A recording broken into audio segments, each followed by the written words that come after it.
नमस्कार, मैं हूं पवन त्यागी। जम्मू कश्मीर को लेकर नरेंद्र मोदी जी ने एक मीटिंग बुलाई है। सर्वदलीय मीटिंग में लगभग 16 पार्टियों के शामिल होने की एक उम्मीद जताई जा रही है, क्योंकि सभी पार्टियों को लगभग न्योता भेजा जाएगा इस मीटिंग का। और सर्वदलीय मीटिंग का एजेंडा क्या होगा ये अभी तक घोषित नहीं है। लोग कयास लगा रहे हैं कि जैसे धारा 370 हटी थी और उसके बाद से अभी तक वहां चुनाव पेंडिंग है और तब से लेके अभी तक बहुत हालात बदले हैं।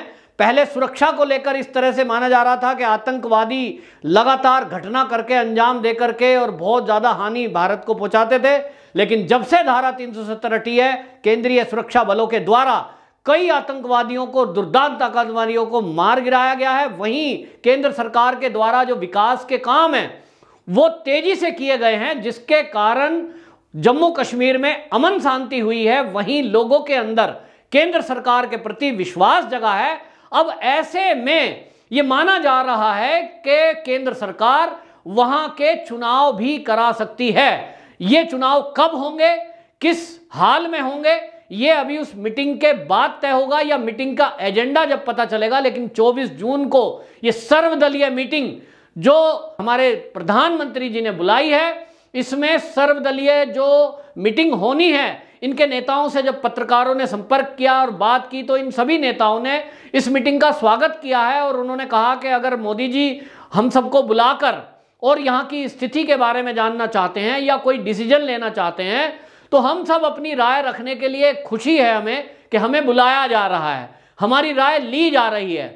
एक बात ये भी चली थी कि पुनर्परिसीमन होगा, क्योंकि देश की आज़ादी के बाद से जनसंख्या को संतुलन बनाने के लिए कांग्रेस की सरकार ने कभी भी यह विचार नहीं किया कि जम्मू क्षेत्र जो है उसको लेकर और कश्मीर क्षेत्र को लेकर कुछ इस तरह का परिसीमन होता, कुछ इस तरह का जो सीटों का बंटवारा है, चाहे वो लोकसभा है चाहे वो राज्यसभा है, कि जिसमें सभी वर्गों का प्रतिनिधित्व होता। लेकिन ऐसा कभी हुआ नहीं। बार बार भारतीय जनता पार्टी इस बात की मांग कर रही थी कि एक साजिश के तहत वहां ऐसा किया जा रहा है देश की आजादी के बाद से। और धारा 370 विशेष राज्य का दर्जा, इस नाम को लेकर बाकायदा वहां एक सुविधा दी गई और कभी भी आम लोगों की और जम्मू के लोगों की बात की सुनवाई नहीं हुई। इसी तरह लद्दाख को भी उपेक्षित रखा गया। लद्दाख जबकि जम्मू कश्मीर क्षेत्र में शामिल था, उसकी उपेक्षा की गई।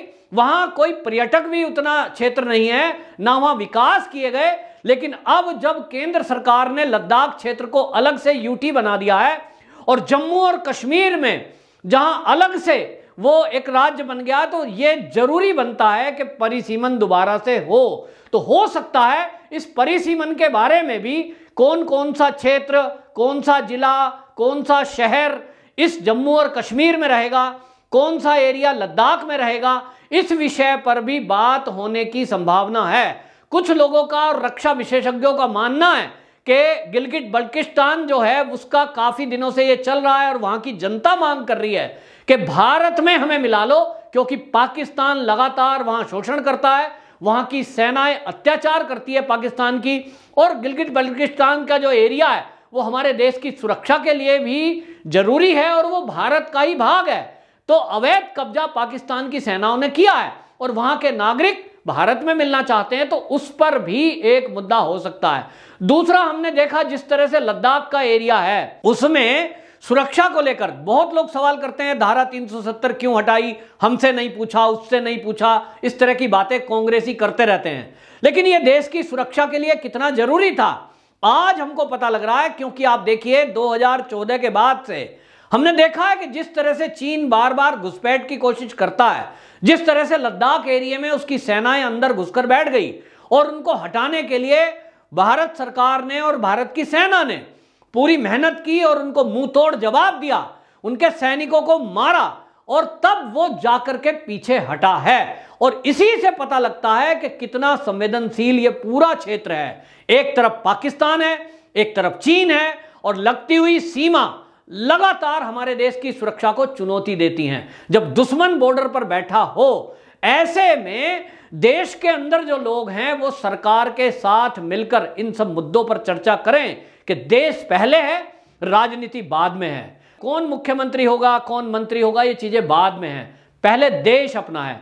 और इसी तरह अभी अमरनाथ यात्रा भी पेंडिंग पड़ी है, क्योंकि पिछले कोविड काल में 2 साल से वो यात्रा बंद कर दी गई थी।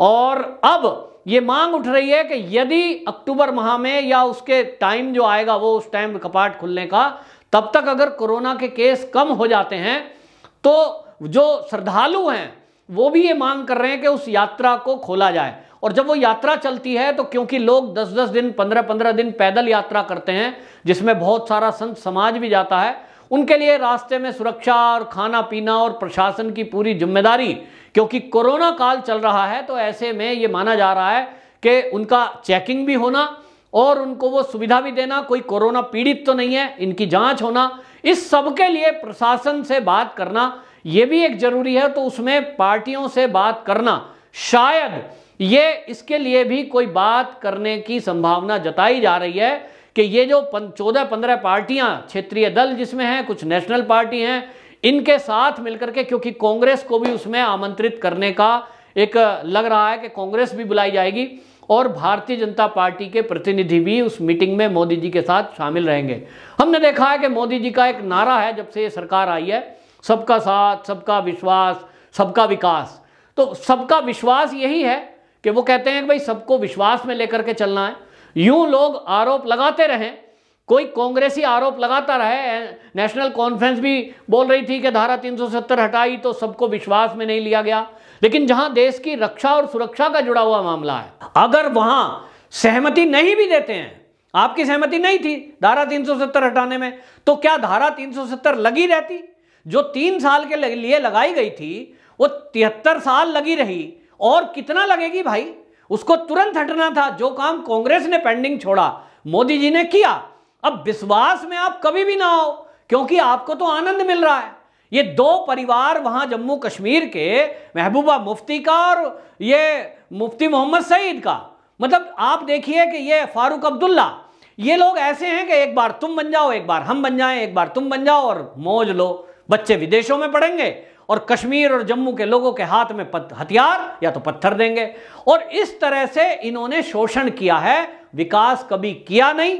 इसी बातों को देखते हुए जम्मू कश्मीर के लोग अब ये कह रहे हैं कि हमारे साथ बहुत बड़ा धोखा हुआ, हमारे विकास के नाम पर इन लोगों ने लूट खाया इस जम्मू कश्मीर के पैसे को। अब मोदी सरकार जब से आई है तो पता लगा है कि विकास असली में होता क्या है, और इसलिए लोगों का एक विश्वास जमा है कि यहां भारतीय जनता पार्टी की अगर सरकार हुई तो ही यहां विकास और तेजी से आगे होगा, क्योंकि केंद्र में जो सरकार है, राज्य में भी अगर वो होती है तो ट्यूनिंग अच्छी होती है। अभी आप देखिए कोरोना काल चल रहा है, वैक्सीनेशन हो रहा है। 4 जिले जम्मू कश्मीर के ऐसे हैं जहां 100% वैक्सीनेशन हुआ है, बाकी जगह 70% से ऊपर हो गया है, किस जगह 90% भी हो गया है। ये कभी संभव नहीं था कांग्रेसी की सरकारों में, और ये एनसी की सरकारों में, इनमें तो कभी संभव हुआ नहीं कि लोगों की इस तरह से चिंता की गई हो।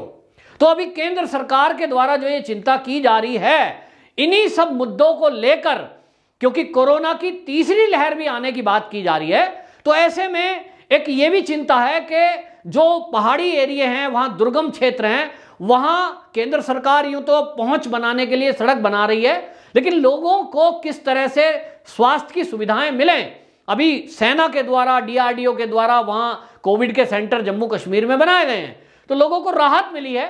और तीसरी वेव आने वाली बात वैज्ञानिक और डॉक्टर बोलते हैं, तो ऐसे में यह भी एक उम्मीद की जा रही है कि कोरोना की तीसरी लहर को लेकर भी कुछ बातें हो सकती हैं। इसमें सर्वदलीय बैठक का मतलब यही है कि अभी तक उनकी सहभागिता कुछ है नहीं, खाली विरोध करना और विरोधी बयान देना।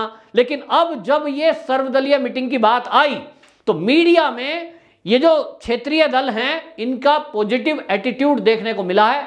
सभी लोगों ने लगभग इस मीटिंग का स्वागत किया है और वो कह रहे हैं कि मोदी जी अगर हमें बुला रहे हैं, मोदी जी हमसे पूछ रहे हैं, तो हम मोदी जी को अपनी राय जरूर देंगे और अपने अंदर की बातें भी रखेंगे। कुछ लोग उसमें जो नेगेटिव बोलने वाले हैं वो भी बोलने जाएं, लेकिन मोदी जी सुनेंगे। लेकिन इतना मैं आपको बता दूं, जो मेरा अपना अनुभव कहता है वो ये है कि मोदी जी करेंगे वही जो उन्होंने सोच रखा है, और वो सोच ये रखते हैं जो देश के हित में हो।